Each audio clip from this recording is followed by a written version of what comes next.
With my son earning a substantial salary and you not working and spending your days idle, it's clear you don't fit in here. From now on, I'll be living here with my son, so you need to leave immediately. It was an unusual day. My husband, who typically stayed in his room, was out when the intercom rang loudly. I answered the door to find my mother-in-law standing there. "What's this?" she demanded sharply. "You should have answered the door immediately when the intercom rang. You're truly a useless wife who can't do anything right." "I'm sorry, I was working and didn't hear it," I replied, trying to explain. "Another lie," she scoffed. "I know you claim to work, but you don't do house chores and spend all day doing nothing." "It's not a lie," I insisted. "It doesn't matter whether you're busy or not," she retorted, her disdain clear. She produced a piece of paper and waved it in front of me. "Do you know what this is?" I looked at it confused. "What is it?" "These are divorce papers," she declared with a smug smile. "Filled out by my son. He doesn't want you anymore. Sign here and leave." She looked down at me with a triumphant smirk, laughing as she awaited my response. Trembling, I took the pen and signed the papers. My hand shook as I gripped the pen, my thoughts racing. My mother, unaware of my plight, was blissfully happy. She didn't know the truth of my situation. "My name is Jasmine. I work from home as a freelance writer and editor. Until a few years ago, I was employed by a publishing company, and my experience there allowed me to maintain a steady income even as a freelancer. Despite the instability of freelancing, I've managed to live comfortably, thanks to my savings and past work." I met my husband Michael while working at the publishing company. He was an aspiring writer, and despite making many mistakes and facing numerous rejections, he never gave up. His determination inspired me, and I found myself attracted to him. A few years after we started dating, we got married. I left my job to become a freelancer full-time. In the early years of our marriage, things went well. Although my freelancing career was still stabilizing and Michael was pursuing his dreams, we supported each other and shared household responsibilities and expenses. However, after 2 years of marriage, my business began to stabilize. That was when Michael started telling his in-laws that he was a successful writer. In reality, he hadn't achieved much success and had faced countless rejections. He probably wanted to reassure his parents, but it only added to the growing tensions. I was acutely aware of how much it troubled Michael to admit to his family that he was struggling as a writer. To spare him further embarrassment, I kept quiet and played along with the facade at my in-laws' house. Initially, I thought all I had to do was stay silent, but as Michael's fabricated image of being a successful author took hold, I found it increasingly difficult to feel comfortable in his family's presence. Not only did my in-laws buy into Michael's story, but they began labeling me as a useless wife. They saw me as someone who lived off her successful husband, not understanding or valuing my freelance work from home. Their lack of familiarity with my work style only fueled their misconceptions, and I couldn't entirely blame them for that. Still, their attitude toward me grew harsher over time. Each visit to their home became a challenge. They would question how I, a wife who supposedly did neither work nor house chores, could justify my presence. "I've told you many times," I would explain. "I'm a freelancer, so I work from home." We discussed sharing household duties when we got married. Their responses were dismissive and condescending. "You claim to work from home, but it's not a real job. You don't earn much, and Michael supports both you and your expenses." Their criticism was relentless, and it was clear they had little respect for my work or my contributions to the household. "I make a decent living and cover our expenses every month," I tried to explain. "Oh, you just don't get it," my mother-in-law interrupted dismissively. "If you don't start appreciating Michael more and showing some gratitude, I don't know how long he'll put up with you." She continued, "If Michael decides to leave you, you won't be able to support yourself." Her harsh words were relentless. I almost sighed aloud but managed to keep my frustration in check. I wanted to tell her that I handle most of the household expenses and chores while Michael, who doesn't have a job or contribute to the housework, doesn't pull his weight. But I swallowed those words too. Initially, I only faced sarcastic comments from my in-laws when Michael wasn't around. Recently, things had worsened. During a dinner invitation to their house, it became routine for them to only prepare a meal for Michael, leaving me without a seat at the table. To make matters worse, they seemed to be discussing me with our relatives, and whenever I attended family gatherings, I could sense their whispers and feel their coldness. It was clear they spoke about me behind my back. I wasn't particularly upset by my in-laws' attitude. It was more frustration that Michael seemed to just sit back and watch without making any effort to stop them. My in-laws, convinced that Michael was a successful writer, continually asked him to buy them things. Michael, eager to impress his parents, would purchase whatever they requested, even if the items in question were still perfectly usable. As a result, I found myself spending nearly $2,000 a month on them, all from the money I earned. Michael began taking money from my account and wallet without my knowledge, handing it over to his parents. At first, I turned a blind eye to the smaller amounts. When it became too much to ignore, I confronted Michael. "Michael, please don't spend my money without my permission," I said. He looked at me with irritation. "You work from home and have an easy job, don't you? It's like you're just playing around and getting paid for it. If you earn money so easily, why not spend a little on my mother? Don't be so stingy." "Is that how you see my job?" I asked, hurt. "Yes, it's a job where I stay home, but it's not as easy as you think." Michael scoffed, dismissing my concerns. "I think it's an easy job because you're home all day," he said, laughing as he walked away, heading to his room.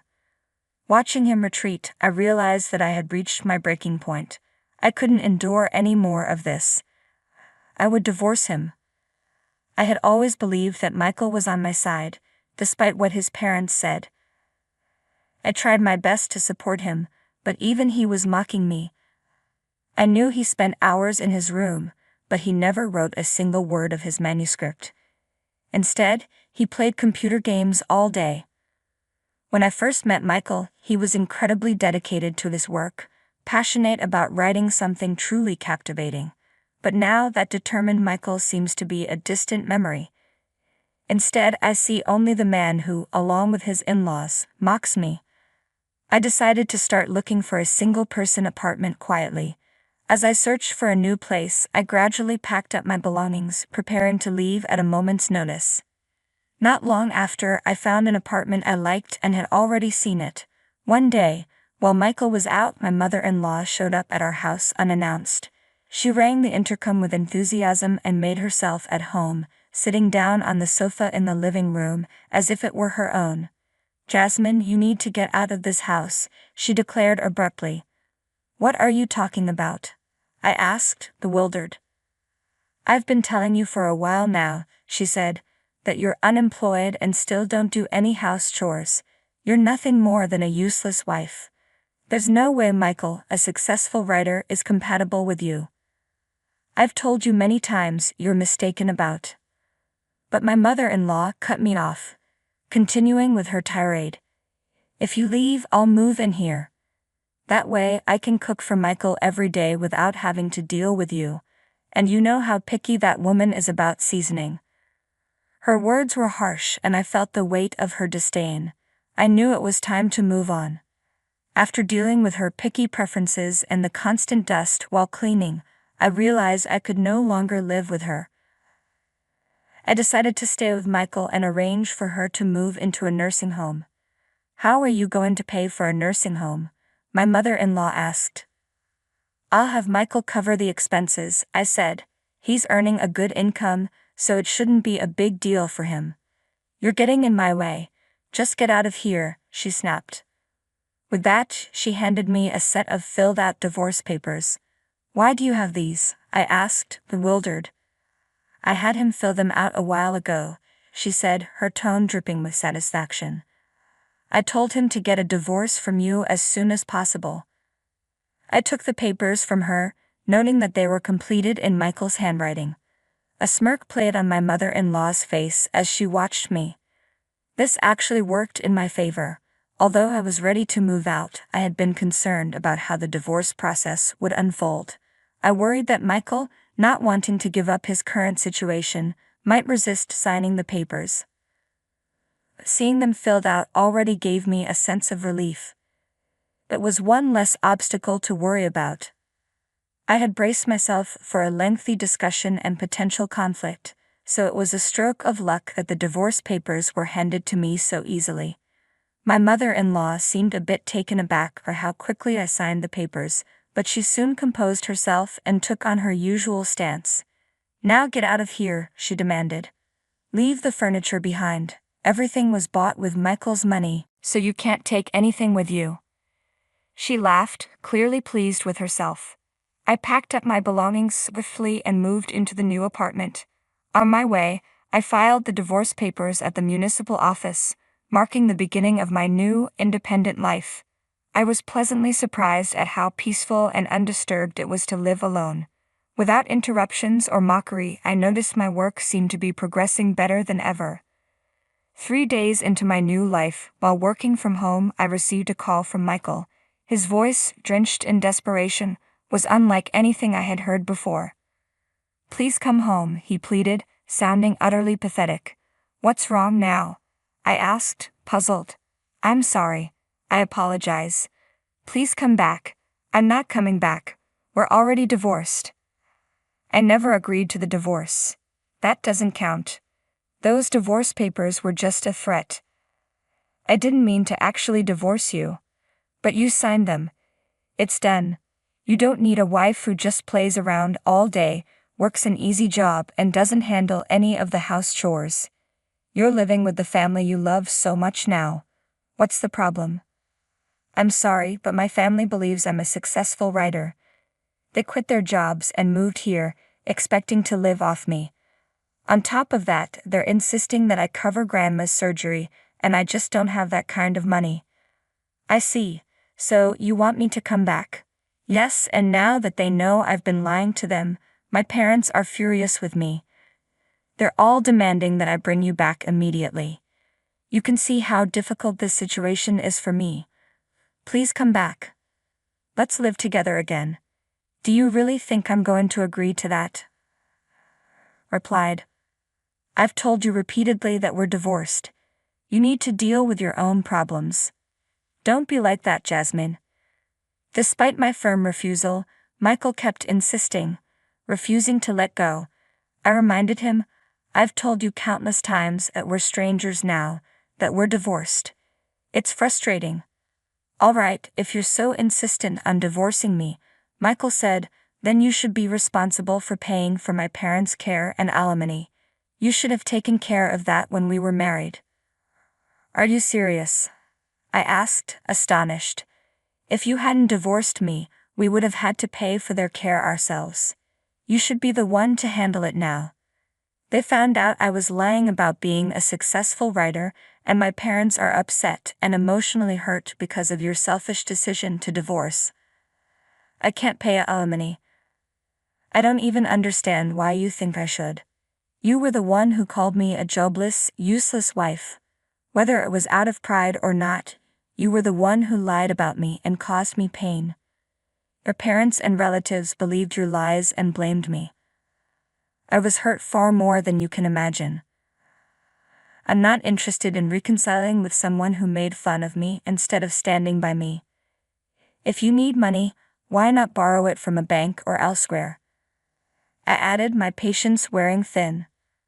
I ended the call with Michael before he could respond, blocking his number and changing it immediately. A few months later, I happened to pass by my former in-law's house. It had been sold and transformed into a parking lot, leaving no trace of the home that once was. As I stood there, a neighbor who was returning from shopping approached me. She mentioned that Michael's family had been forced to move into an old apartment after running out of money and becoming unemployed. The neighbor recounted how the family had been embroiled in constant arguments, their disputes loud enough to be heard outside. Their noise had been so disruptive that the police had been called several times. She gave me a sympathetic pat on the shoulder and said, "You had a tough time too," before quickly walking away. I looked back at the spot where my former in-law's house once stood. Michael's attempts to present himself as successful had led him deeper into deception, and the gap between his lies and reality had only widened over time. The outcome was far more dramatic than I had ever expected. It was almost like something out of a novel, small lies spiraling into a catastrophic end. I wondered if Michael, who had aspired to be a writer, could have ever anticipated such a downfall. Although I feel a twinge of pity for him, knowing he destroyed himself through deceit and the pursuit of superficial glory, I also see this as a valuable lesson. I'm determined to learn from his mistakes and ensure that I never follow the same path.